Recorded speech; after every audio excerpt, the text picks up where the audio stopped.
Welcome to This Week in Baseball. On today's episode, we are going to be talking about opening day, and we have a lot of last minute trades going around here, Ben. And Ben, how's your night going? And we're on the eve of opening day here. Yeah, hope you're doing well, Loro. Thanks for having me, like always. Looking forward to tonight because not only we have our show tonight, but we also, for our viewers that happen to be in as of right now, we have our debut of our new baseball podcast for M16. Quickly, just to announce me, Loro, my co-host, as well as our other co-host buddy Isaiah, is going to be doing a show every week talking the latest of our own teams and going through each team of ours and just going through around the league. So tune in 10 o'clock my time, Eastern time, 7 p.m. Lower on Isaiah's time on the West Coast. So hopefully you guys can tune in. But Lower, at least for this episode, thanks for having me and looking forward to everything action going on tomorrow. It sucks. Obviously, my Red Sox got postponed until Friday, but all in all, I'm happy baseball's back and still very glad the lockout's all over because, we could be obviously in a worse state than we are in, but it's a great day for baseball fans. But we know that it's coming up right, around the corner. It is last off day for everybody. So, anyways, we'll talk about a little bit of opening day. I mean, the Yankees Red Sox game was supposed to be played tomorrow, but that game has been moved to tomorrow at 1 p.m. Eastern time. And that game will be seen nationally on MLB Network. I actually will get to see that game on MLB Network since I don't get any of the Red Sox broadcasts. I'll probably will see part of it before I get ready to do the Dodger game on Colorcast when they play the Colorado Rockies. We'll get to talk about that game shortly. And it'll be Nathan Eovaldi on the mound for your Red Sox. He's the opening day starter. And going up against him is Garrett Cole of the Yankees.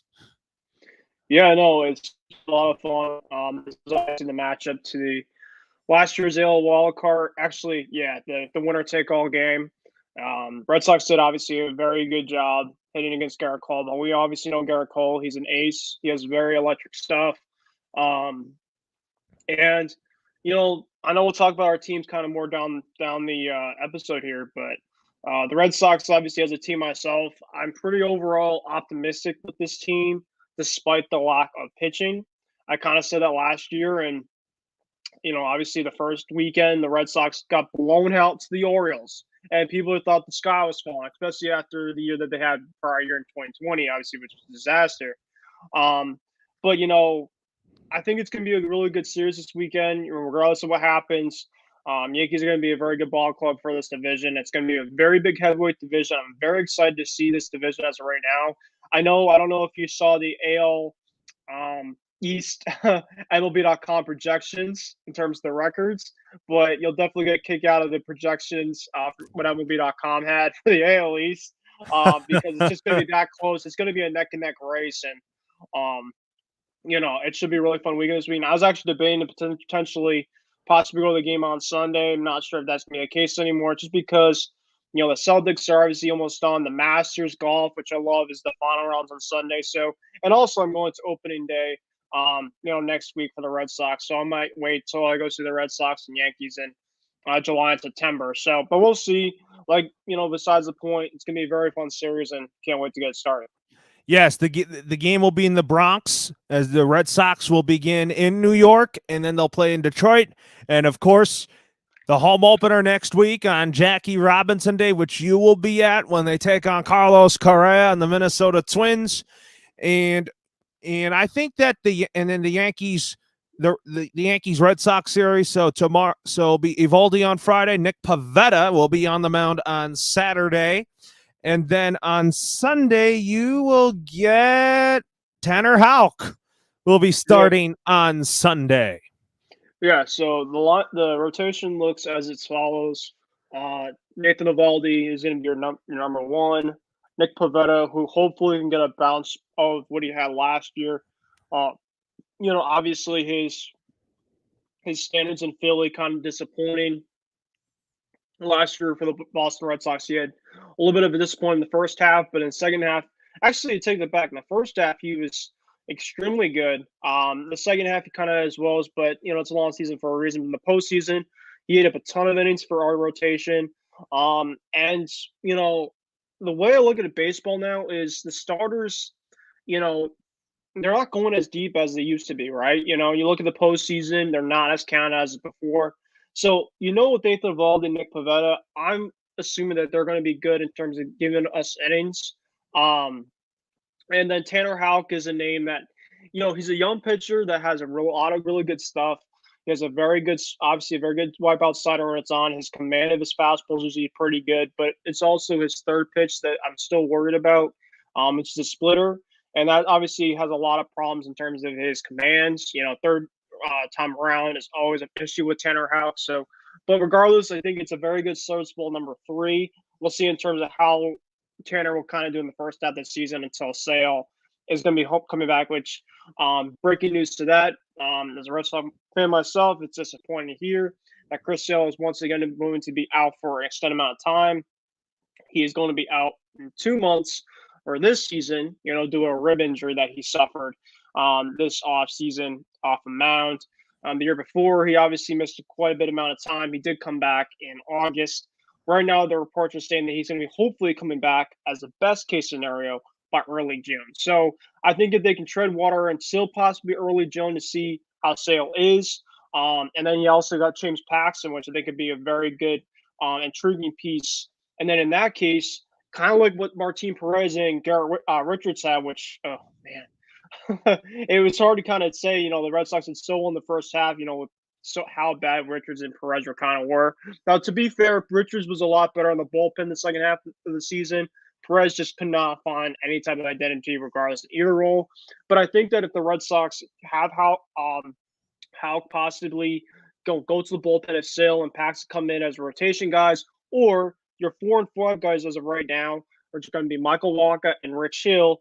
Those are two guys that you can use in either role, right? So I think that with the way the rotation is right now, I think the Red Sox are going to have to do a lot of what they did last year in the first half of the season. It's just going to be tough, but they have what it takes to do it. Alex Cora is the manager, but they're a lineup, right?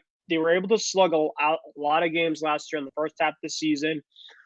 Rafael Devers, which, by the way, I'm very,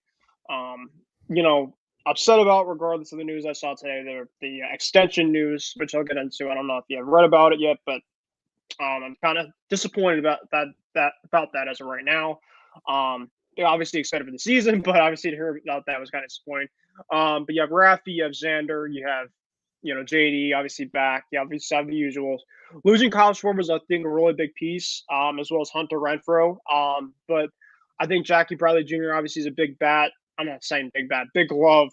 I think he's a good bat in order to come back and maybe, give them 10 to 15 home runs for the season, kind of in the 9-hole. I don't think Jackie is a great hitter at all, actually, but I think his defense really helps out, kind of overlap it. PK Hernandez obviously had a monster postseason. I know that you have PK as a Dodger. Alex Verdugo, I think, can definitely take another step in terms of his playing a full season. So I look at this lineup and I'm like, it's a pretty good lineup. And then the rotation, very meh about. But I do think that the Red Sox can definitely stay competitive. They're going to be in the mix against the really good teams and see how it kind of takes us. And then I think when it gets to the kind of mid part till the trade deadline, if you can get Sale back on track and even kind of give you a pre-Chris Sale, even though it's kind of hard to determine. When he came back last year, he was 5-1. He didn't pitch against great teams per se, but he looked really good sometimes with his command. His last outing I thought was his best outing in the posting against the Astros. He gave up I think 4 or 5 runs, but his stuff was Chris Sale pre-like. So that's why I was kind of excited to kind of see hopefully this upcoming season going full slate, maybe that he can be back on track. But obviously with that happening now with the injury, we'll have to kind of wait and see about that. I also wouldn't rule out possibly the Red Sox shopping for a pitcher. Right now, I just got a report. We could talk about it that Chris Paddock is going to become a Minnesota Twin. That is according to Ken Rosenthal of the Athletics. So we'll talk about that in a bit. But that was actually a guy I thought the Red Sox maybe would take a look at because he won't cost you much. But Frankie Montas from actually Isaiah's Oakland Athletics, he's going to be shopping somewhere after the Sean Manaea move. He's on the move obviously now. But the Red Sox actually were a team that were in a showcase this past Sunday. So we'll see how things go. But Loro, I know I kind of went a little bit of a tangent here, but obviously to bear with me, I appreciate it. But there's obviously a lot to talk about this Red Sox team. I'm really excited for it. But I think that overall, this team should be solid. It should be at least serviceable, good enough that it can compete with the big boys. It can be, Ben. I mean, I've seen this Red Sox team this past season. They were competitive. A lot of people thought that they wouldn't be that good heading into to last season, but I think that when I heard about Rafael Devers rejecting that extension, I'm like, you know what? I do believe that the Red Sox will give him the offer that he'll be happy with. I just think that from what I heard, I'm like, is he going to accept the offer that he wanted? Not necessarily, but I'm not too concerned about it. Well, the biggest reason why I'm personally concerned is because, you know, I think that, obviously the Yankees have this right now going out there and Judge, but I think personally the Red Sox look at this situation kind of as like a Mookie situation where they kind of lowballed him, even though they gave him a 10-year contract.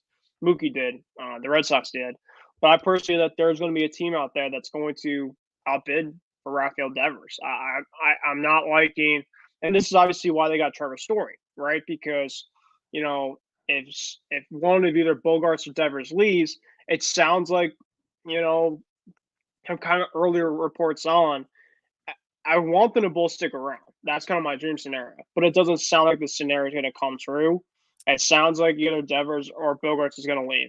Bogarts has an agent in Scott Boras, which obviously it's hard to kind of make negotiations work with a guy like him, and obviously I don't know if John Henry's going to really just want to take the risk and decide to say, hey, let's have Story go to short, for the long term. Have Nick York, who's going to be coming up in our farm system, play second. Who plays third? I'm not sure. Probably Devers could play third. Cassis will be at first because I think Cassis will be a first baseman. I think probably Dahlbeck can get shipped off. He'll be a part of a trade piece for either a pitcher or something else. But this Red Sox team, this is the year to really make a push. Last year, I agree with you, Laura. Nobody expected this Red Sox team to be where they were last year. I didn't I didn't expect them to be two wins away from making it to the World Series. As a believer, as an optimistic I am here and there at times, that was definitely not on my bingo card at all. But it was obviously a great fun ride. It was one of my favorite non-championship Red Sox teams that I personally have been a fan of because given all the expectations, I was just kind of in it for the ride, right? That they went through, they beat the Yankees in the wild card game, the one and done game at Fenway, which the players obviously just buzzing. I'm so jealous for the people that went to that game. And then you had to play the Tampa Bay Rays, obviously, which is a very, very good team. And the Red Sox were able to win that series. And then they played Houston, and they were up 2-1 against Houston, and looked like the Red Sox really had a ton of momentum, and then they really just kind of just stopped hitting in terms of their stride, right? And obviously Houston was able to kind of take over the series in the second half of that series. So obviously the dream of getting to where they want to be obviously ended, but obviously it was a dream season for us Red Sox fans because we obviously didn't expect how far they went, and they obviously had a very good season. But now, with that being said, now your expectations are okay. We saw how this team could be last year. You don't know how it's going to be this year, but your expectations now are going to a higher standard given to what happened last year. It is, but anyways, let's switch to my Dodgers for a moment here. I mean, talk about the trade that the Dodgers made. I mean, talk about Freddie Freeman being a big ticket free agent. Now the Dodgers made a trade with the White Sox to get Craig Kimbrell out of there because that he's not an eighth inning guy. He gets to be the closer of the Dodgers. I'm very happy to have Craig Kimbrell be a part of the Dodgers. And I think that Craig Kimbrell is going to be a great addition there. Freddie Freeman, I know he will be. But I know, Ben, you've had experience with Craig Kimbrell with the Red Sox. What do you think he's going to bring to my Dodgers? Yeah, Craig Kimbrell for sure he's an adventure out there for sure. He's going to be making you butt your fingers a lot, but when he is on, he is one of the most powerful arms in the bullpen. And for a Dodgers team that has a lot of good arms already, that's definitely a very good piece of the Dodgers got. Craig Kimbrell, personally, I still think has a lot of good baseball in him left. He still can throw in the high 90s. He has a very good wipeout pitch. I personally think that this is a very good move for you guys. I, for the most part, like Craig Kimbrell until like the second half of his contract. He got extremely wild, but hey, out of the bullpen that we kind of have right now, he'd probably be one of our top arms, right? So I think that the Dodgers really kind of hit hard on this one, in a good way, and I personally do like the move for you guys. Yeah, and you have him with Gratterall, Trinan, and Bickford or Daniel Hudson Yep. in that back end of the bullpen for the Dodgers. I think the Dodgers bullpen is going to be really, really good this year, but I'm not overly concerned about the rotation heading into this season. I mean, I still have a lot of confidence I still have a lot of confidence in the Dodgers rotation heading into this year. I mean, there's guys that I don't like. I have to see how Andrew Haney fares. I think Tony Gonsolin's going to have a great year. I can't wait to get Dustin May back. I think Buehler, Kershaw, and Urias, I think those are our top three guys right now. I mean, if Dustin May were healthy, you would talk about him being our number 3 starter right now. Yeah, no, definitely. You're absolutely right. I think Dustin May is a very big loss right now for the Dodgers team. I think that he gets a lot of unfair criticism overall, kind of as how he is, but he's a very good elite arm. And I personally think that he's actually very well, put in this rotation, the starting rotation, on top of what you have between Walker Bueller, Tony Gonsolin, Clayton Kershaw. If you add also him with Hurley or Urias, this is arguably a top 3 rotation in Major League Baseball. I don't think that there's a doubt about that. You also add that with one of the top 3, top 5 lineups in baseball. And this is why, personally, in my MLB predictions, I have the Dodgers making a huge run, especially after what they saw last year. I personally think that the Braves are a team that's going to win this division, but they're going to take a step back and make it harder for them to win this division. So you're saying that the Braves still win the NL East. I had the Mets winning it, but I still have confidence in them without DeGrom because I think that if you have Scherzer and Bassett, and if Carrasco could step up, then I'm content with the Mets. Yeah, no, and I know we're kind of going different angles with our discussion here for this episode, but this is why we kind of said we'll win it. But I think with this Mets team, the way I look at this is, everybody was expected to have the high standards of the Mets. The rotation, DeGrom, Scherzer. I mean, you can't get any better than that. Probably your best 1-2 punch in baseball. On top of, besides like Milwaukee's a very good 1-2 punch, and Corbin Burns and Brandon Woodruff, which I think, by the way, that's one of the most underrated teams coming into this season is the Milwaukee Brewers. And I'll get to that in a little bit, but I don't know. I personally think that the Mets, they have a lot of good, pieces. They added Starling Marte, added Eduardo Escobar. They added some pieces there, but it's just all about health with them. And I just don't know.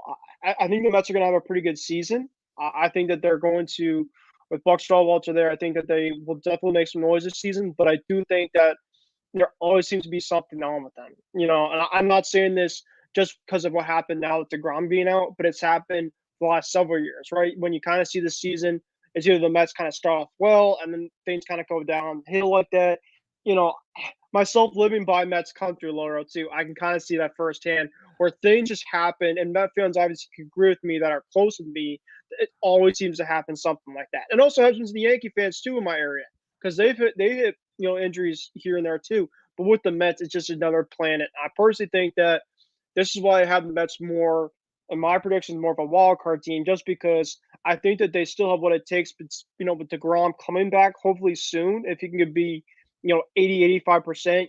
Chris Bassett, I think, was a very good move for them. You add him now to your rotation, and then obviously you have Max Scherzer kind of as insurance pieces. But if DeGrom or Scherzer both went down together, nothing to take away from Chris Bassett. I think he's a very good pitcher and a very good pickup. But if you're relying on him, and then you have Taijuan Walker, who had a very good first half, nothing to take away from Taijuan Walker.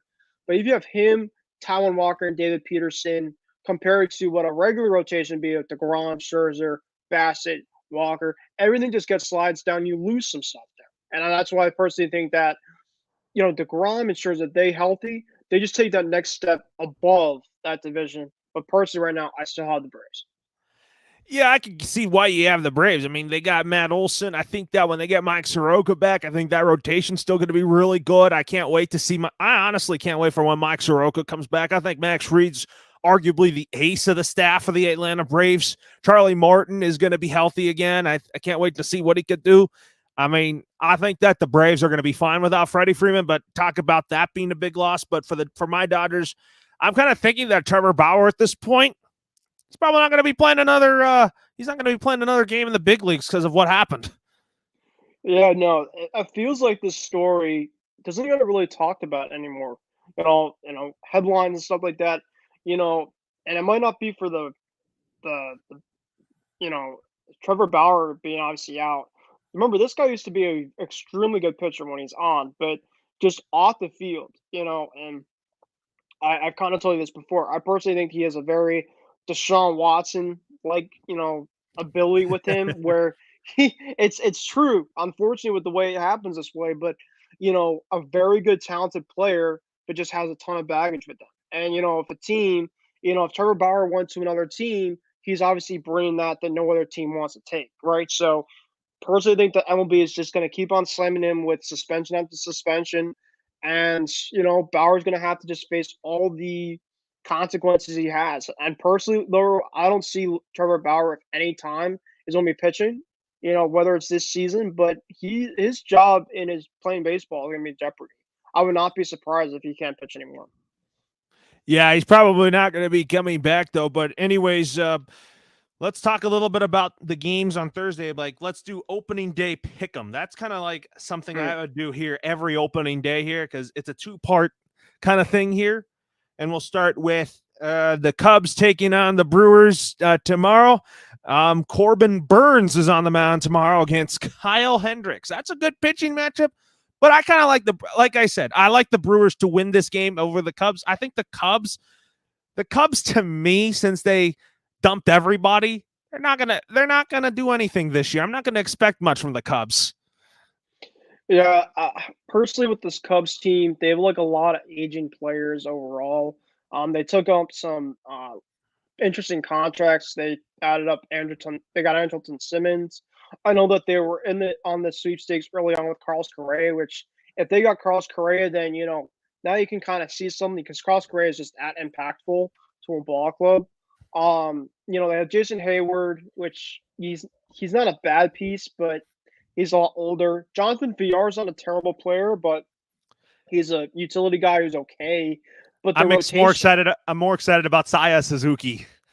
yeah, so Suzuki, yeah, that he should be a lot of fun. I mean, the rotation, yes, they had a Marcus Stroman, they have Kyle Hendricks, but it just something. David Ross is not a bad manager, but it just doesn't do it for me compared to a lot of other teams in that division. The Brewers, on the other hand, like I said, about earlier on the program, I personally think that they're one of the most underrated teams in baseball. I think Christian Yelich takes a bounce back season this season. I think that Craig Counsell does a very good job. I personally have him for manager of the NL Manager of the Year this year. If I had to make a guess, Willie Adames was a very good pickup from the Rays mid part last season. Um, you know, and their three-headed monster I actually love. Brendan Woodruff, Corbin Burns, who essentially are two NL Cy Young, type of pitchers, and Freddie Peralta gets very criminally underrated in a way. This guy is extremely good. He's young. He's versatile, and and obviously their back end, their bullpen. I know that there was chatter about Josh Hader maybe moving on, but you keep on Josh Hader. I mean that they have a very good. This thing is, pitcher there. haters are gonna hate for Josh Hader. I like that. No, but they're very well balanced with their ball club and the Brewers, and yeah, I think personally that if you look at those two teams, at least the Brewers are the better ball club.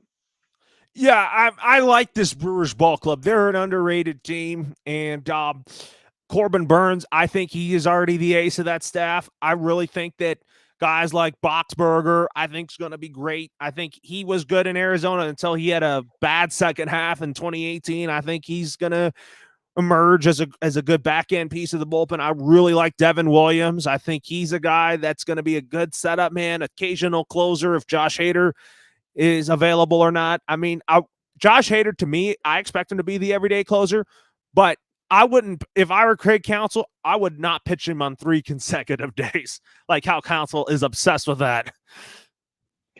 Yeah, I mean, this is the time now for managers, right, to kind of figure out what they have now. If managers are having a hard time kind of figuring out their roster by this point in time, the day before opening day, I don't know what to tell you. I mean, there's not really much of an excuse at this point in time. Yes, you had the lockout. I understand that, but now you've had about almost to a month, between spring training games, between off-season situation, that there has to be some type of plan, coming in. I think that the Brewers, at least in this case, they have a very good situation at hand with three very good starting arms, and then obviously that they have a very good lineup. I think, yeah, if you kind of look at it here, um, see what their starting lineup right now, kind of Yeah, I mean they stole. dangerous. Like I said, I picked Milwaukee to beat the Cubs tomorrow, but not only that, I think the Brewers should sweep them. Brewers definitely can. I wouldn't be surprised. Sweep Yeah. So, or take 3 out of 4 from the Cubs. I could see it mhm. either way because I think the Cubs could get at least one win in this series. Yeah, it's typically like a 4 game series. It's very hard to sweep, but I think that like 3 out of 4 is very. It depends in terms of pitching matchups as well as kind of I know it's kind of the first weekend, but usually it's momentum. For the prior series beforehand. So kind of sometimes if two teams are kind of going at the same momentum, then it could be a split. That's why you obviously have to love the game of baseball because you obviously cannot predict the game until it's actually being played. So Yeah. So, anyways, you and I both picked Milwaukee to win tomorrow in that first matchup yeah, they tomorrow. also speaking of Milwaukee, I don't know if you saw this, but Pedro Severino was one of their players that they added from Baltimore, and he has tested positive for PEDs for 80 Oh my games. gosh, So are so you serious? and You got to be and kidding me. and yeah, and so he they actually added Victor Caratini, to be in their catching role now. Pedro Severino, we played against him when he was an Oriole, and I'm not saying he's in the end all be all, but he wasn't a bad catcher overall at all, actually. So I think that it could hurt them in a way, losing him for that amount of time. Right now, their upcoming games looks like it's going to be Corbin Burns in the first game against Kyle Hendricks, and the second game is going to be Brandon Woodruff against lefty Justin Steele, and then the third game is going to be Freddie Peralta against Marcus Stroman. And then we don't know who the fourth game is. So you and I both have the Brewers winning the first opening day game. The second opening day game is talk about two teams that I like to talk about, but in this team coming up that we are going to discuss, this is a player on the Royals I'm very excited about. Zach Greinke is back to where it all began. I think that he is going to be a great addition to he's going to be great for this rebuild of the Kansas City Royals. I mean, he used to be the ace of the Royals staff, but I think that he could really give them innings here. I think he might be an all-star for them. I'm glad to see him back to where it all began. And he's going up against a Cy Young candidate in Shane Bieber, who I like. And I know that you and I will probably be going for the Cleveland Guardians because I love Terry Francona. Don't get me wrong on him. I think that the Cleveland Guardians are going to be a great team, but they extended Jose Ramirez. Yep. Yeah, that was. I read that actually at my work today. I saw the report of the extension, and what it sounded like from that report from Jeff Passan was, it sounded like the Guardians were very committed on to doing this because if they were committed and they were going to give him the offer, he was going to go to some other team. And one other team that Loro, you're kind of related with, two teams that in our case we have been, definitely terrified to see these teams because there was a report out there that maybe the Blue Jays might be looking at him because they were pushing for him, and then the Padres are pushing hard for Jose Ramirez. So just think about it this way, Loro. You add Jose Ramirez to that Padres lineup, or you add Jose Ramirez to the Blue Jays lineup. I mean, both cases terrifying. Jose Ramirez is just that good of a player. I've always liked him. He always does damage against the Red Sox, with the Guardians too. So, thankfully, he doesn't have to do as much damage as he already does.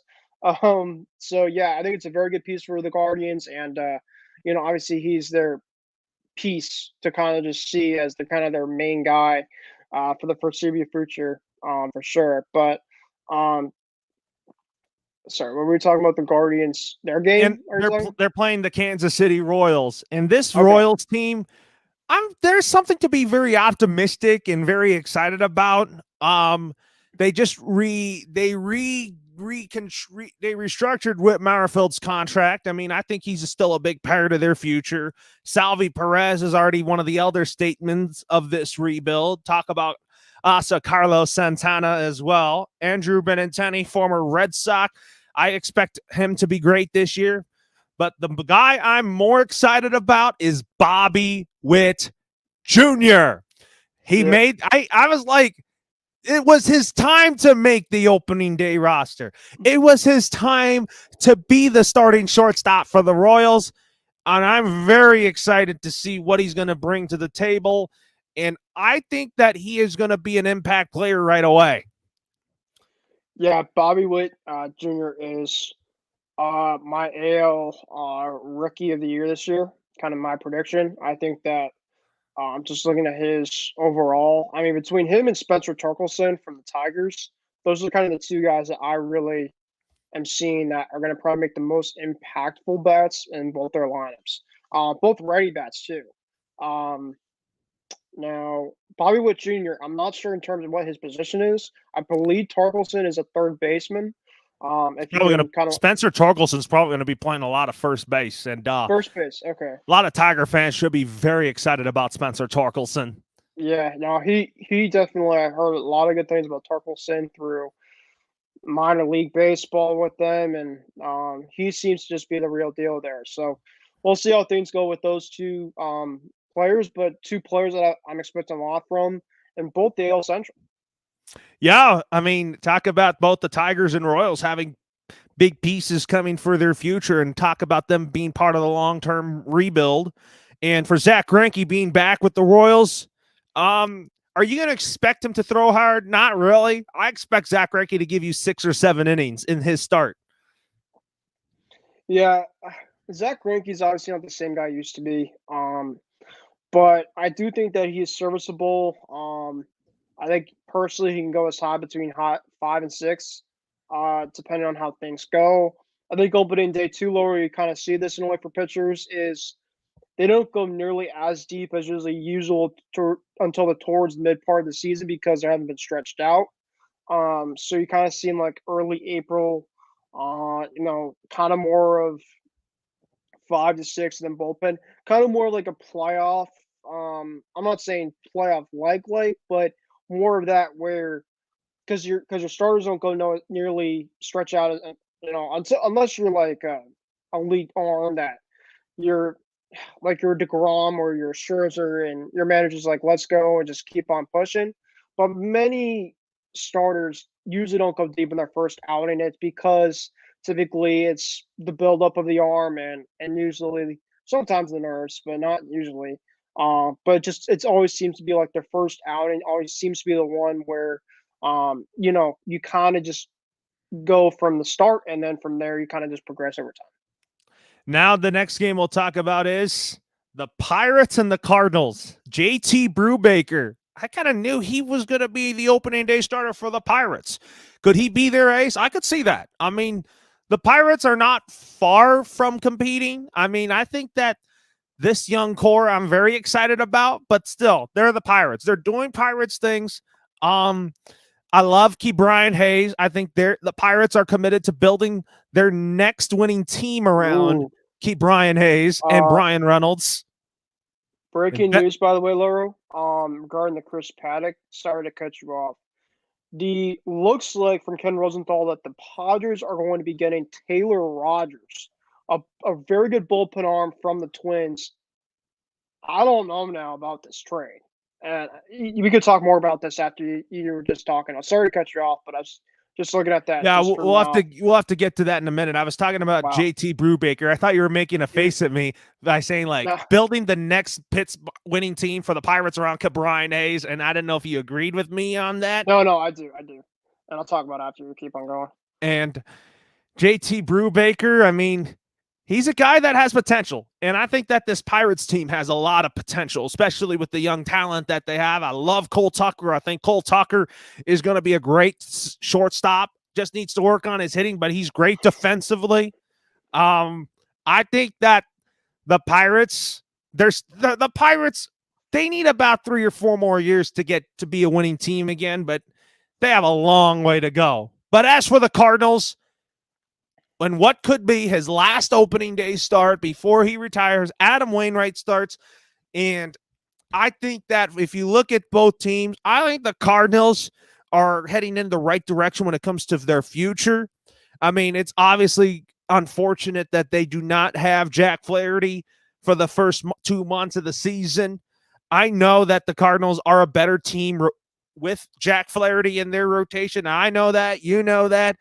Alex Reyes is a big loss, too. I think that you got to get him back. I like Giovanni Gallegos, too, as a good eighth inning guy, but the Cardinals seem to be committed to him as their closer. But talk about the Cardinals team being there's things to be excited about seeing the Cardinals with, like, Albert Pujols back for the last dance with Yachty and Wainwright. I think that the Cardinals get this win over the Pirates, as they should. But for the Pirates standpoint, I'm very excited about this young core.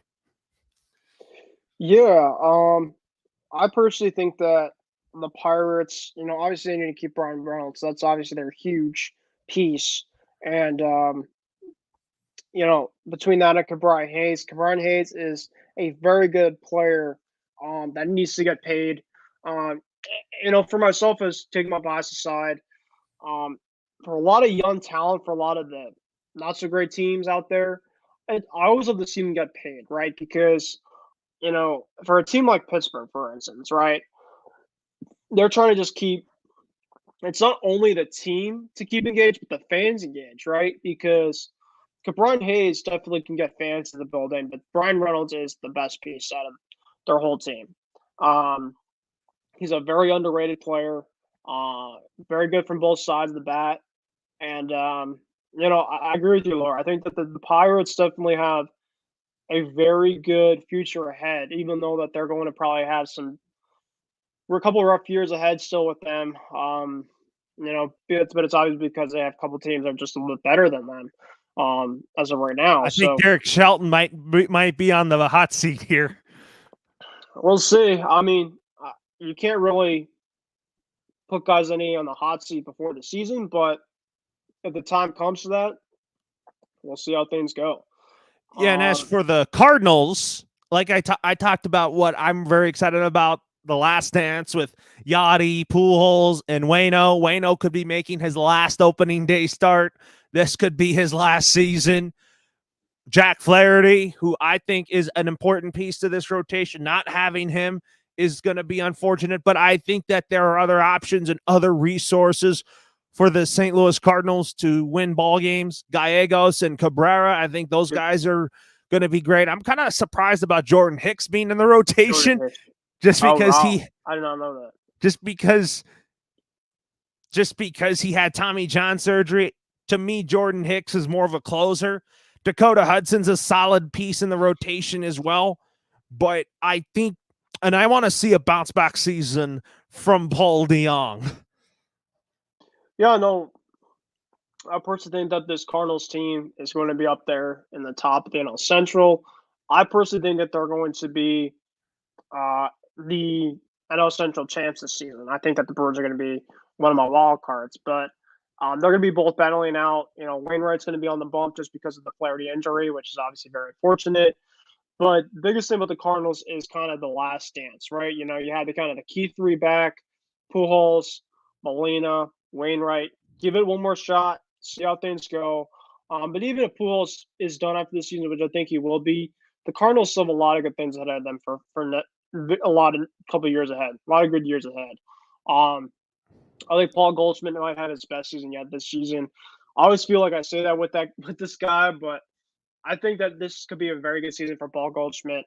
It seems like despite him being a very good player, he has some times where it's just his production goes up and down, which obviously is, to be fair, for a lot of guys. But I think this could be a very good move for the Cardinals to keep Goldschmidt for the long haul and see how things go from there. Before we talk about our next game here, is We want to talk more details about Chris Paddock potentially going to the Twins. I think the Twins are getting a real, when he's right, he's a great pitcher, but you said Trevor Rogers is going to go to the Padres, and you think that is that going to be a good, is that going to really help the Padres bullpen? Yeah, so it's actually I stand correct. It's Taylor Rogers, and he's one of their. Yes, he was 2-4 this past season with 3.35 ERA. But looking at his splits, he's arguably one of their best pitchers in their bullpen last season. He had 59 strikeouts with a 1.14 WHIP. He had 9 saves with them last season, so he was one of their closers. And kind of look at it, he was one that they can rely on. So personally, looking at it, as much as the Paddock move kind of helps him, but Paddock hasn't been, outside of his rookie year, Chris Paddock, I think personally is just kind of taking that decline. But I think that if he went to a different team, maybe he can kind of restart career like a lot of other players have, especially pitchers too. So personally, as of right now, it looks like the Padres are probably going to win this trade, just because I think that Rogers benefits them more. For the bullpen for the Padres compared to the. I know that the rotation for the Twins definitely needs work, and I think Paddock could be an interesting piece. But I also think that the Twins still need, after you lose Jose Barrios, right? Loro, it's kind of hard to kind of fill in the pieces at the rotation for them. Right now they have Sonny Gray, Bailey Ober, who's not bad. They have Dylan Bundy, who they got from the Orioles. Bundy is okay, but he's not okay. really that great. So they had Bundy, and then it looks like they're gonna have Paddock. So they're gonna have 4 guys that we know about. Some guys that have had decent years, some other guys that are trying to resurrect their careers. So like I said, we'll see how things go for sure. Yeah, we're going to see how things go for sure here, but our next game we'll talk about is we're in the later part of the first half of games here because we have 2 games postponed. Red Sox Yankees moved to Friday, and then Mariners and Twins got moved to Friday. So the Nationals and the Mets. I would have honestly preferred Chris Bassett starting on opening day, but Tyler McGill, a lot of people say, who is he? I mean, does he have experience starting opening day? No. But I picked the Mets to win this game. This to me, I think that I would have gone with Scherzer, or I would have gone with Bassett to start this game in particular. But Patrick Corbin, you know what he can do when he's healthy. Patrick Corbin has great stuff. I think I remember him when he was a Diamondback, and I think that that Patrick Corbin has had injury history, as you know, Ben. You are aware of Patrick Corbin's injury history. You know that the Dodgers have really killed him since he was a Diamondback. But I'm going to say the Mets get this win, not because of McGill. I think it's going to be – I have a lot of confidence in their offense. Yeah, like I said, with this Mets team, I don't think that they're going to be a horrible team this season. I think that outside of the Nationals, I think still have some pitching issues overall. They need to get Strasburg back badly. Yeah.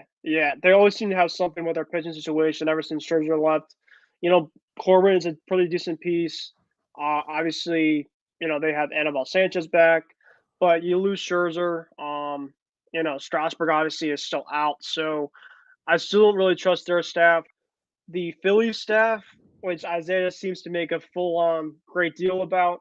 Obviously the bullpen was horrible last season for them. They added a guy like Brad Hand, who's had a ton of question marks the last couple of years. Hector Neris, I don't know if he moved on or not, but he moved on. That's a good thing. I mean, Hector Neris was a disaster. Yeah, he was a disaster. They have Ranger Suarez, which I think is a decent piece for them, their bullpen, but they have Zach Wheeler in their rotation with Aaron Nola, who are 2 really good pitchers. But if you look at it, and obviously the Marlins are an intriguing club, but it's going to be really the Mets and Braves to me that I kind of see as kind of the 2 teams that kind of stand out the most. But personally, I think that with the Braves just winning the World Series, obviously Freddie leaving is a huge part, but they obviously replaced him with a very good first baseman, Matt Olson. Ronald Acuna Jr. is expected to be back this season, which obviously helps drastically. Um, they essentially have a lot of their rotation back. Soroka's going to be coming back. Max Fried's obviously back. Davian Anderson. Um, so they have a very good bullpen too. They added a bunch of pieces there in that bullpen. Obviously, Kenley Jansen from your Dodgers is now there too. So the biggest thing about the Mets, though, and McGill, I think the reason why he's going to be starting is because DeGrom is obviously going to be opening day. They're going to have Scherzer on that tool. I don't know if they really want to kind of switch it up a lot, right? I think personally, Basson was going to be their three regardless. So it's either going to be a bullpen game or just kind of a spot start. And they decided to say, hey, we'll put Tyler McGill out there. And for Met fans out there, that was probably what they were anticipating. They were anticipating probably either DeGrom or Scherzer. But I think that in the long haul, it's not going to be the worst case scenario. Then, like I said, I think personally that the Mets are going to be a better ball club this season, but it's going to be a lot of based on health, and obviously health is a huge factor with that team for years to come. When healthy, I think that they're going to be a wild card team this year. And for the Nationals, I think that if you look at it, I have no problem offensively. I mean, they added like Nelson Cruz, who I think is going to be a big part of their lineup. I think Juan Soto's going to eventually get his money's worth with the Nationals. And I think I like guys like Josh Bell, Cabot Ruiz, and then Josiah Gray, who we traded for Max Scherzer and Trey Turner. And kind of looking forward to seeing how Nationals fans will welcome back Trey Turner whenever the Dodgers go back to DC to play the Nationals. I think that's going to be very interesting there. But what do you think, Ben? You think that you think Juan Soto will have an MVP type season? I do. I think the guy is legit. He's been legit for the last several years, and I just think that his growth and his talent can just elevate more and more over time. So yes, I do. All right, now we'll talk about the defending champion Atlanta Braves taking on the Cincinnati Reds. It's going to be a tale of two halves here. The Reds, who just traded away basically everybody and tanked, and for the Braves, they got better without Freeman, and you get to see Matt Olson. And Max Fried is on the mound. And like I said earlier, he is the ace of the Atlanta Braves staff. And when Mike Soroka gets himself healthy, you could put Mike Soroka behind Max Fried as your number 2 starter. Yeah, so in this matchup, personally, obviously, like you said, the Reds, of course, have cleaned house. They moved on from Jesse Winker, Eugenio Suarez. They still have 2 pitchers, and Malley and Castillo, who are currently on the trade block, but doesn't sound like they're going to leave, possibly maybe until the trade deadline. We'll see in terms of how the Reds do that. But Winker is obviously a huge loss. Besides Suarez, I wouldn't be shocked if Moustakas just gets moved on soon throughout the season. Outside of the only guy that I really think that's going to be staying there is Joey Votto, just because of his commitment to the team. But they've lost a ton. They still have Aquino, who's kind of been, a face for them. Can hit the long ball, but it doesn't really hit much for average. But this Braves team should be a lot of fun. And like I told you, Laura, I think personally they're going to still be the division winner to me. And even though you lose Freeman, division champs last year, very good rotation.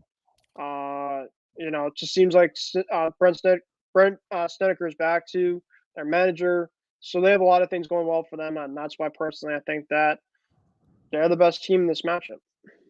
Oh, yeah, they are. You're absolutely right about that. They are the best team in that matchup, too. I mean, I think that without Freeman, I think the Braves will be fine. You kept Duvall, you have Acuna coming back, you kept Eddie Rosario, and you also have, and then you added Matt Olson, which I think is decent. And then I think I would expect big things out of Dansby Swanson and Austin Riley. Yeah, right. And Ozuna coming back, too. Yep, and Ozuna is a game changer with his bat. And I still like the kid. I still like Marcell Ozuna, even though he had legal trouble. I know that when he's on the field, Marcell Ozuna can change the game with one swing. Yeah, he's a power bat, and he doesn't play horrible in the outfield. So between Ozuna, Acuna, both back at full health. Then you add that with Albies and Swanson and Riley. I don't want to forget Very good about team. Ozzy Albies. Ozzy Albies is a stud. He can hit the They have a ball to lot of good all players. fields, and he can swing the bat at both sides of the plate. And he's a guy that doesn't rely on power. Mm-hmm. So, anyways, I'm going to tell you this. I am going to tell you that I am not going to go for this team coming up in this next matchup we're going to talk about here. So, Shohei Ohtani is starting on opening day for the Angels and for the Astros. I would have gone with Justin Verlander, but but Dusty Baker really loves Framber Valdez. But like I was told, when with all the sign stealing scandal and all that, Dusty Baker has done a great job stabilizing the clubhouse and putting that behind the Astros. The Astros are still a very good baseball team, but obviously I didn't pick them to win the division just because of my hate towards the Houston Astros with how they cheated their way to a World Series victory over my Dodgers in 2017. I still can't get over that. I know Yankee fans are in the same boat as me. Not getting over the fact that the Astros cheated on the Yankees for that same exact thing when it comes to sign stealing. But I want to see the Angels whoop the Astros tomorrow night. I know you might not agree with me on it, but I'm saying Shohei Ohtani on the mound, if he is on his game, and when he's hot at the plate, then there's no way the Astros beat the Angels with that. Yeah, I mean, just looking at the big picture, though, the Astros are a very good ball club, regardless of what's happened, which feels like forever. I'm not too fond of their team, but I also take credit where credit's due. Um, just to look at their roster as a whole, it's very talented. I still have them as the best in the division. Dusty Baker's obviously there, very respectable manager. Uh, Jose Altuve, Bregman. Even though you lose Correa, which is obviously a huge piece, That but is. yeah, I was like, how are the Astros going to be without Carlos Correa? they have a very good prospect in Jeremy Pena coming up. He's going to replace Oh, Correa, who I think. I heard great things about Jeremy Pena. I think he could be the next guy at shortstop. Yep. And then they have Bregman at third. And then in the outfield, you have Tucker, who I think is a very underrated bat. You have Michael Brantley. And then center field, I'm drawing a blank in terms of who would play center. But they There's some just. players I like on the Astros. Like, I don't like Altuve because he's overrated. There's no way I don't like Alex Bregman. I love Air Jordan. I think Air Jordan is Jordan, yeah. Air Jordan's great. I like Justin Verlander, but Altuve is the guy I don't like the most. Yeah, I mean, I think he's a great player. I think Jose Altuve is a phenomenal hitter, but he's just too overrated. Oh man, I like the way you think, but obviously, I think Altuve is a very good player. Obviously, he just gets a ton of fair criticism in a bad way. But when he plays my Red Sox, a lot of those guys play the Red Sox. Whether it's Altuve, Bregman, always seems to be good threats to our team, and we'll see how things go for them. Now, looking at the Angels, the Angels should be a very fun club this season. I'm not sure in terms of That's how what I'm fun they'll hoping be. for. I want the Angels and the Dodgers to kind of be the kings of SoCal. Yeah, well, the biggest question with the Angels is the rotation. They added Noah Syndergaard, who I think is not a bad arm. You have still Shohei, but after Shohei and Syndergaard and you have Michael Lorenzen too. I think who could be really good. I think Griffin Canning can be good too, but I just think that if you look at the Angels, their pitching still remains a question mark. But I do not have any problems when it comes to their lineup with Trout, Ohtani, Rendon. But I do think that the starting staff of the Angels rotation is going to be Ohtani, Syndergaard. I think those are your two best starters in the rotation for the Angels. But Shohei is a unique player. Yep, I think that Shohei is he's a video game. He's really fun. He's fun. So he's on my cover for MLB The Show. I'm like, I love Shohei. I think he is a fun player to watch. Yep. And as long as he doesn't torment my Dodgers, I'm like, I get nervous when he's at the plate when it comes to him at Dodger Stadium because I'm always afraid that he's going to go for the fences. Hmm. No, he's just a lot of fun, and I hope to see him play in person one day. Just that's You always should, another dream. man. I want to see him in person too. Hmm. Yeah. Because So. basically, the reason why I want to go to a Dodgers Angels game, I want to see Mike Trout. I want to see Mhm. Shohei. I want to see I've Anthony seen Rendon. Yeah, I've seen Trout live. I have gotten the chance to see him live at Fenway. So my goal is to hopefully see Shohei. My couple of my players that I still want to see. I want to see Vladdy. That's always been a bucket Oh, list of I mine to saw see Vladdy Vladdy. Jr. once when the Blue Jays came to Dodger Stadium to play my Dodgers. I saw him Mhm. hit. I saw him hit a home run against my Dodgers when I saw the Blue Jays. I saw him. I saw Kevin Biggio. I saw Bo Bichette. But Mhm. seeing Vladdy Jr., it was a dream come true for me. Mhm. Yeah, no, and we'll get to the Blue Jays in a bit, but they have a lot of fun, likable players, despite them going to be playing us a lot in our division. But yeah, Angels and the Astros always seem to really play hard against each other. But I you look expect at a lot of Dodger fans who live in Anaheim to go to Angel Stadium and boo them, boo the heck out of them, and let's see. keep throwing inflatable trash bins onto the field Mhm. just because of how they don't like that sign stealing scandal and that they're still not over it. Yep.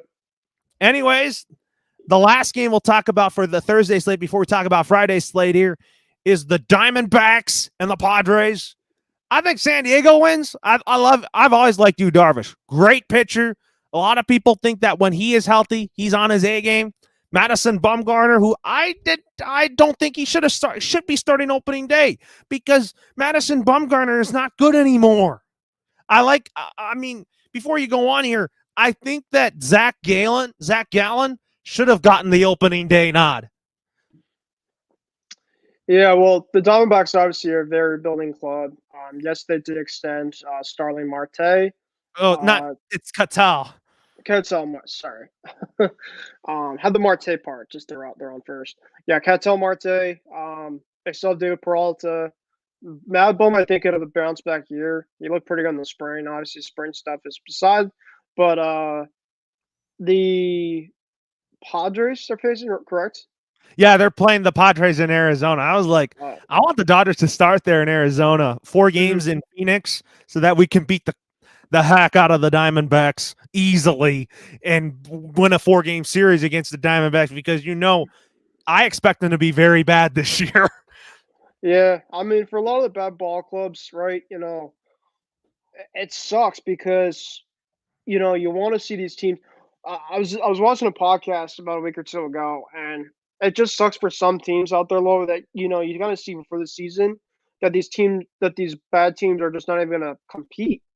And just part of me thinks that it just hurts the game of baseball as much as I love the game. But this is a team that is a clear example, and that's the Diamondbacks. You look at outside the Rockies, so they might be able to manage some games with the Dodgers, the Giants, and the Padres are just a clear tier of teams above them. So I mean, in this case, even with no Tatis for the Padres for the foreseeable time, who by the way have him on my fantasy teams, which I'm very excited about. Yeah, he's Um, not coming back until like May or June. yeah, but you still have a great core there with Jake Cronenworth. You have Machado, Hotspur. Their rotation, they have obviously Blake Snell. Um, So they obviously have a lot of good pieces there. Gonna be still a really good team, and we'll see how things go. Yeah, so basically, Sean Manaea is going to be starting on Friday for the Padres, and then on Saturday, they'll see. They're going to see. They're going to have Joe Musgrove, and when is Blake Snell even going to start? I mean, Blake Snell didn't have a great first year with the Padres, but I still have faith that he can get it done here. But I think the Diamondbacks, you're going to expect them to lose 100 games. If you're playing the Padres, I would expect the Diamondbacks to start the season 0-4. I actually see the opposite. I see a couple of the really bad teams having great starts to kind of just trick people into seeing how good they're going to be. Especially like I saw the Orioles last year, going into Fenway, sweeping that series. All the Red Sox fans were thinking like Laugh. the sky, this thinking that the sky was falling. I was one of them was kind of caught into the trap of like we were in 2020. Our season was so bad. Our first weekend of the next season, we got blown out to the Orioles, and we're just like, what's happening? I think we got our first win like the week after we faced like the Rays or something, and we actually faced I think Walker, and we got to win that game. And then like the rest of the week, we're just kind of eh. And we really kind of turned on our first half of the season. I think like a couple weeks after, but it was crazy at the time. It's just like this is horrible.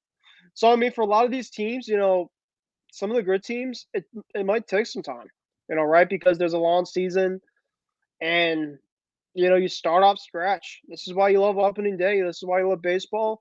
So you're It's a saying huge that journey.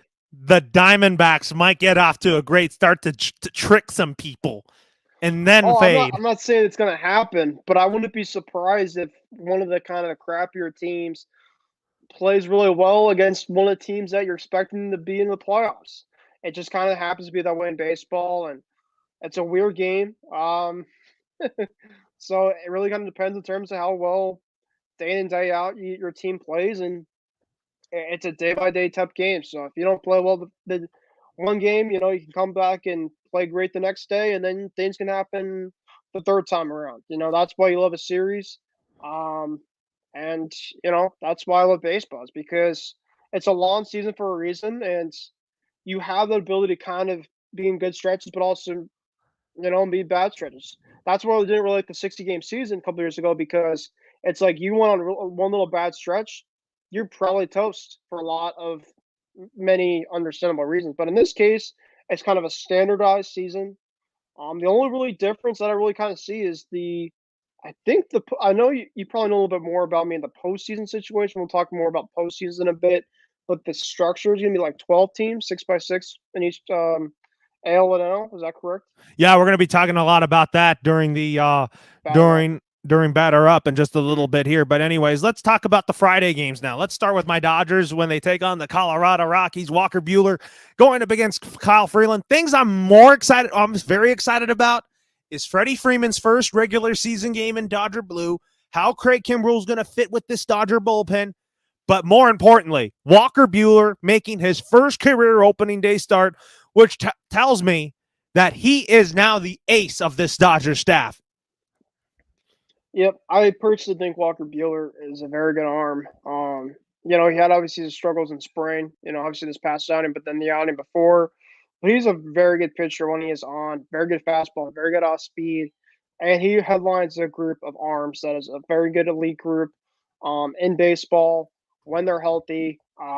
And, you know, the Rockies, on the other hand, they're just going to be a rebuilding type team. They lose Here's the thing Arenado. about facing the Rockies at Coors Field.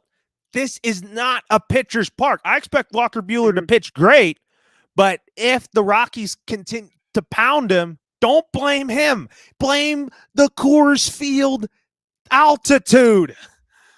Right. Yeah. I mean, I really like this the Dodgers team for sure. This Rockies team, on the other hand, they just have a lot of not great things going for them for many years. Obviously you lose on from big pieces. You did add Chris Bryant. That's obviously one move. Herman Marquez is a pretty good piece in their rotation. But I agree with you. Coors Field, it's not a hitter's park; it's a pitcher's park, and that obviously the away team. But obviously the Rockies kind of have that to their advantage. But usually it's a more of a win for the away team because they're going into a place, and they obviously take it more to their benefit. But both teams do, but it's really more the away team. Yeah, so I have the Dodgers. They should sweep the Rockies. And we got a cat in the back here. That's my mine. I don't know if my cat wants to make any baseball predictions, but Yeah, so you think the Dodgers will sweep the Rockies? I don't know if they'll sweep them, but I do think that they'll take the series. Yeah, I mean, the Rockies seem to get one win against my Dodgers in whatever they play, but we'll see. But anyways, we talked about this game, Yankees-Red Sox. Nothing better than having the oldest rivalry in baseball go head-to-head on opening weekend. Yeah, man. I'm not sure the last time they actually had that. The Red Sox play the Yankees. It took a long time last year. I gotta say that when it comes to old rivalries, I would rank Yankees, Red Sox second on my list because my favorite old rivalry is Dodgers Giants. Mm. Because Yeah, as a no. Dodger fan myself, I dislike the Giants more than the Astros. I say, Mm-hmm. as the Giants are Yeah, basically our heated rivals, and talk about the Giants. The Giants winning the division last year, and you know that the Giants are going to be very good, and we'll have to talk about their game in just a little bit here. yeah, no. So in terms of this weekend's matchups, I think that the Red Sox and Yankees should have a really fun weekend. Uh, I do think that the Red Sox might lose this weekend in terms of their matchups, just because they always seem to kind of struggle with the Yankees early on. Um, I'm But not the saying Red that in a Sox bad way, but seem to I think like that the playing Red the Sox can. Yankees in the playoffs, and they like to play well against the Yankees. Yeah, we. It just felt like in the second half, the Yankees actually had, I think, a better regular season series against the Red Sox. But when it came to the crunch time, the postseason game, obviously we killed it. The first half, the Red Sox had a better season series. I think the Red Sox still won the season series last year against the Yankees. They won like 10-8 or something. It was like 10-3, 10, and then the Yankees really kind of took things over in the second half.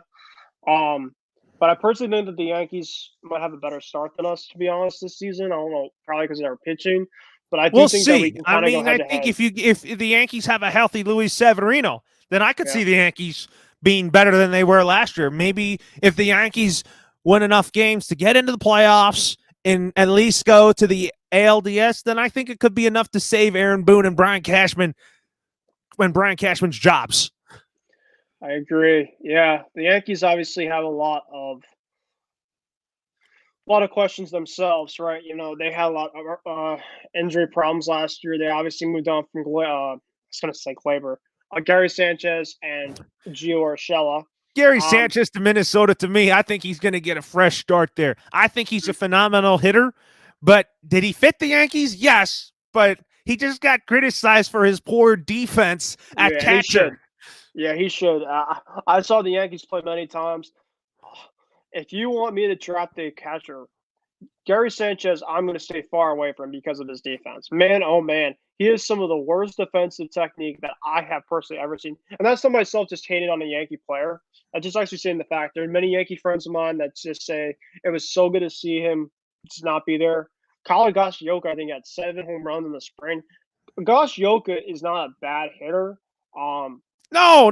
I don't think he Iggy is is not better a than Gary bad hitter, Sanchez but at hitting, but I his think that defense is gonna be much more Kyle improved. Higashioka is kind of like Austin Barnes of the Yankees because I think Higashioka is going to be catching a lot of Garrett Cole starts. Definitely. And I think Jose Trevino, who they got, Ben Revolt's not going to be playing for a while. You could see Jose Trevino catching guys like Luis Severino or Jordan Montgomery. Yeah, for sure. So, anyways, talk about the Detroit Tigers and the Chicago White Sox. Talk about your former fan favorite at Erod starting on opening day against Lucas Giolito. I think that matchup, to me, that should be a pitcher's duel.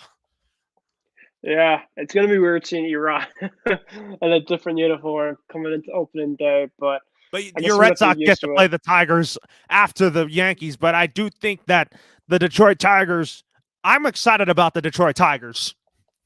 Yeah, maybe the Red Sox are actually home against the Tigers this summer. Maybe I'll take a look at maybe getting some tickets for that series to see possibly Are you Erod thinking pitch. about taking your dad to a Red Sox game on Father's Day? I don't know. I did ask him actually about a week or two ago, a couple days ago. He says he's not sure yet in terms of what he wants to do, but Because I know I your for dad sure is an all Boston fan like you. Like he likes the Celtics, Red Sox, huge. Bruins, and Yeah, Patriots. I mean, he personally is just more strictly Red Sox Patriots. He'll get into the Celtics and Bruins kind of playoff time. He used to love the Celtics when he was younger and the Bruins, but in terms of like my family, it's my brother, usually my brother and I that kind of just follow all the ones. Who's My more dad the will kind of bigger fan? Who's more the bigger Red Sox Patriots fan in your family? Is it just you and your brother? that like the Patriots Uh, and the Red Sox? I mean, my dad. It's between my. It's essentially there's not really who more of a fan than other. It's strictly my dad, my brother, and I are just all strictly Patriots and Red Sox sticking through. I mean, we're thinking through all of them, but it's Patriots and Red Sox kind of And are your brother top. likes the Celtics too. Yep. Yeah, my brother likes the Celtics. Yep. Yeah, but you said it's going to be weird seeing Eduardo Rodriguez on another mound, and Yeah.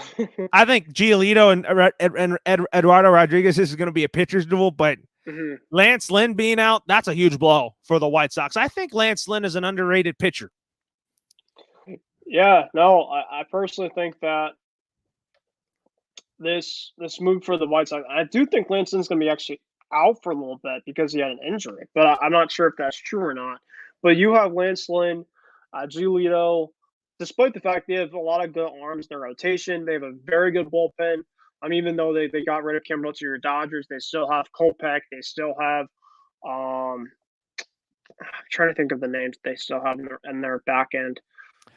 Yeah, and then But the White still, Sox, they got AJ Pollock, and I think he's going to be a great. Pollock, yep. He's going to be a good fit for that ballpark because I think that because guaranteed rate field's a hitter's park too.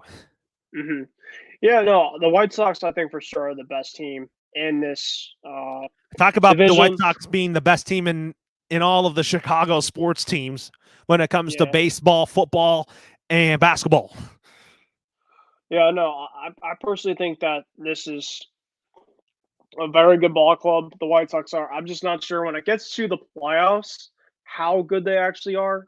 Just because you kind of saw from last year, they kind of got their team kind of handed to against the other teams. So, but overall in their division, they're the clear cut favorite. I think that the Twins have a really fun story. They added Correa, they got Sanchez and Urshela. Looks like they're going to get Paddock to their rotation as well as Sonny Gray.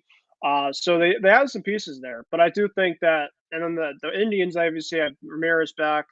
They have Bieber, they have Plesac, they have some guys there too, and then you have the Royals who are still a rebuilding team despite some decent players on their offense. It's just really the White Sox just kind of clear out of all the other teams, just talent wise, and it's just in general. Oh, the next thing we're going to talk about is that those are two of Isaiah's teams going head to head on opening weekend. The Philadelphia Phillies and the Oakland Athletics. Aaron Nola versus Frankie Montas. Those are two of Isaiah's teams here. The Oakland Athletics and the Philadelphia Phillies. Yeah, we're gonna have to kind of test them on batter off to see who he's actually pulling for.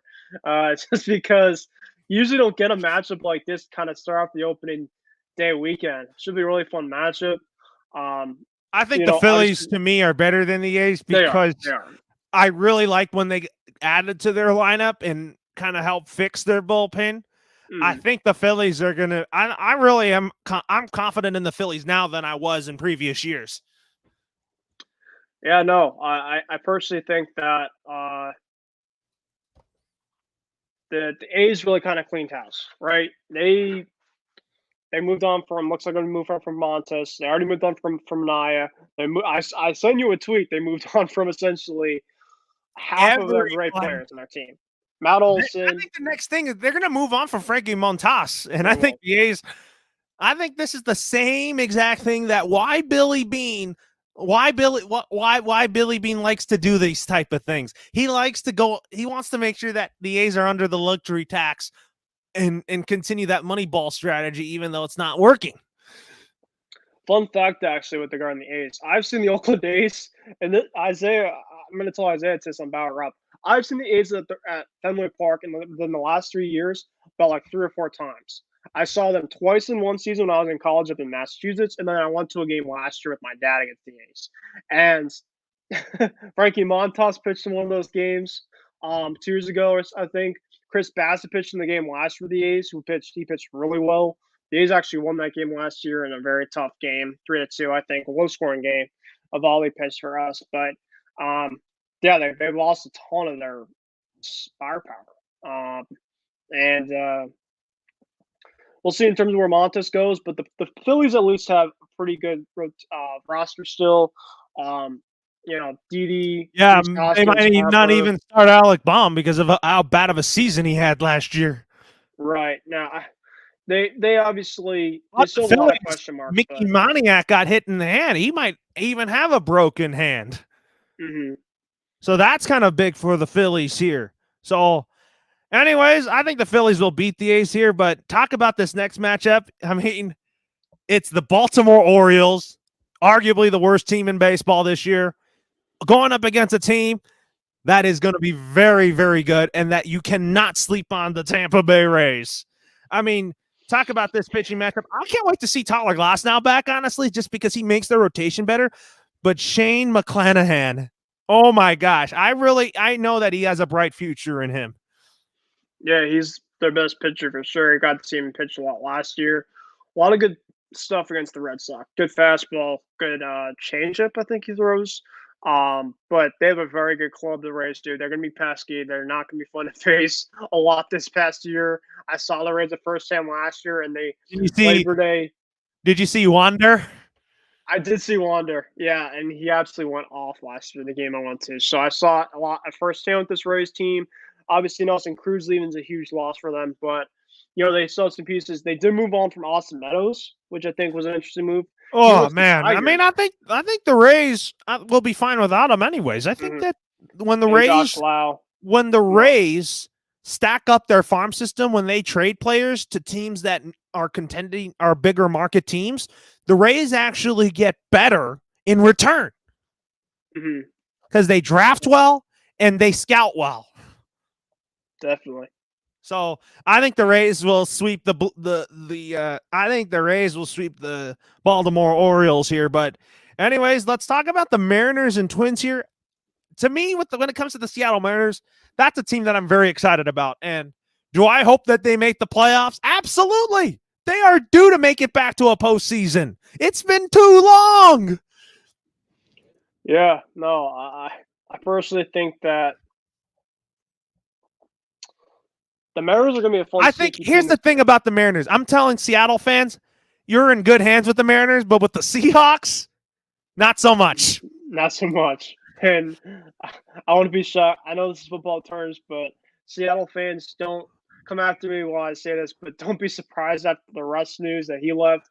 DK Metcalf, will see in terms of how things go there, because it depends how much wide receivers are getting paid left and right now. It's some of the top guys. So, he's going to want to get paid all his money. If Seattle can't pay him, he's gone. So, but regardless, Mariners are gonna be a fun ball club. That's actually one team at Fenway I'd like to see this season. I don't know if I've seen the Mariners play at Fenway I ever. would have wanted to see a Dodgers Mariners matchup if it was Corey and Kyle live. That was like on my bucket list last year before Kyle Seager even retired.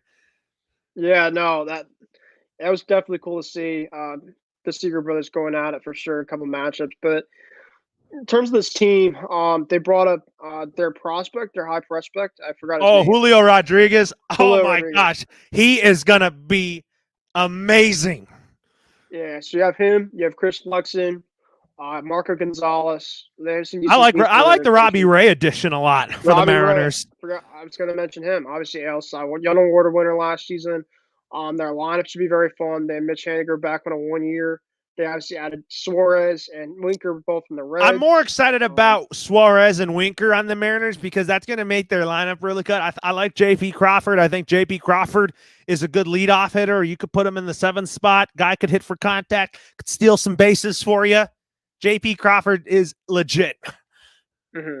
Adam Frazier, I Definitely. think he's a hitting champ. I think he's going to Yep. fit right in with T-Mobile Park. I just think that the Mariners are ready to compete now. Yeah, no, I agree.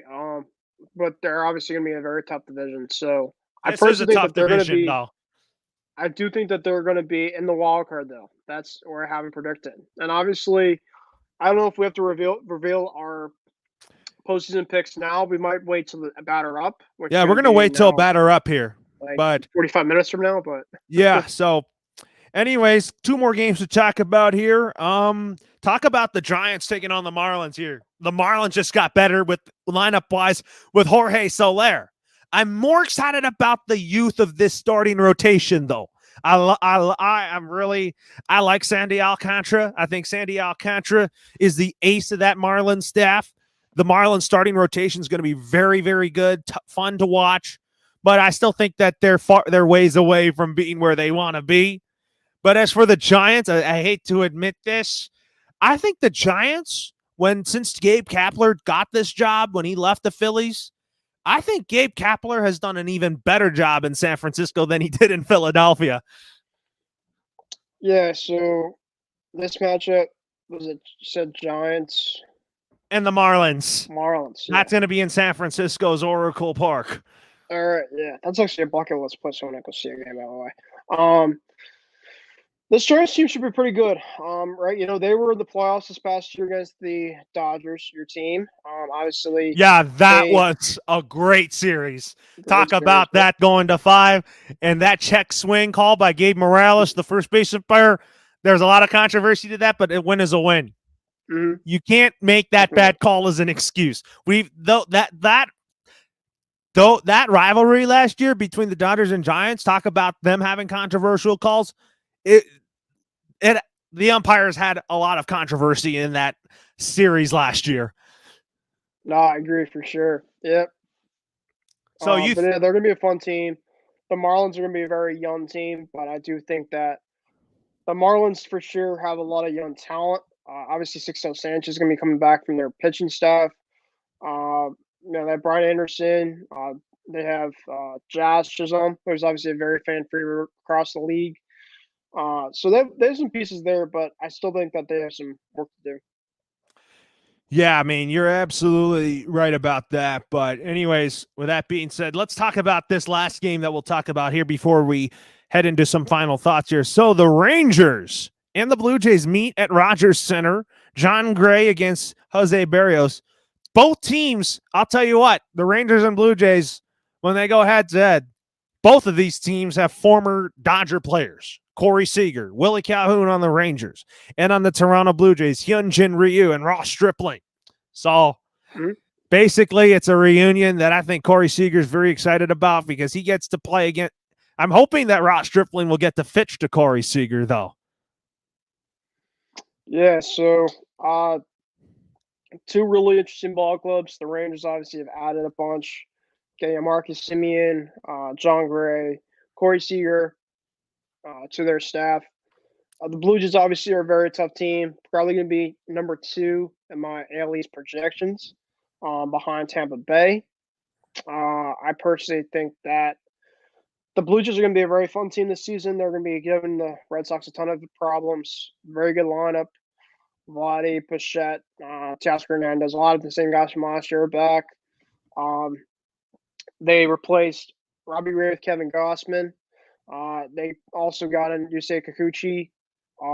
They also have Akmano, who's coming off a very good year from He's my last year. pick for AL Rookie of the Year because Mm. of why I think he's going to be an ace. I mean, I think he's better than Nate Pearson, though.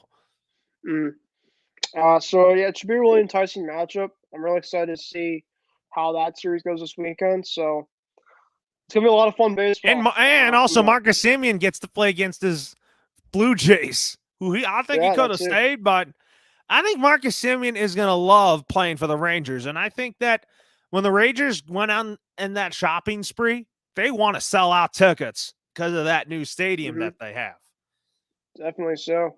So, anyways, some final thoughts and announcements here. Our next show will be next Wednesday. So basically, it'll be at night as usual. We'll be talking about the games and all that. But Ben, final thoughts here, and I'm looking forward to seeing you. Looking forward to the MI6's show, which I'll be getting ready for in just a little bit. Yeah, thanks for having me once again, like always. Obviously, this is going to be a very fun show throughout the season, and recapping week by week. I'm really looking forward to our next show, like you mentioned. For those that did join, if anyone did join for our show tonight, thank you, like always. And obviously to tune in to our show coming up at 10 p.m. Eastern Time, at 7 p.m. West Coast time for our new show known as Batter Up. And obviously, we'll go through across the league, preview some stuff regarding the MLB standings wise, Yeah, players, division picks and all that. division, and everything. So you want to miss it. As Isaiah says, all greatly, grab your popcorn, get your drinks, whatever. We're going to have a ton of fun talking some baseball tonight. So I hope you guys can tune in. But thank you, Laura, for having me for this one, and looking forward to seeing you soon. Yeah, I look forward to seeing you and Batter Up in just a little bit. And for Alrighty. those, everybody, thank you for listening, and we'll see you on Batter Up in just about 30 to 40 minutes.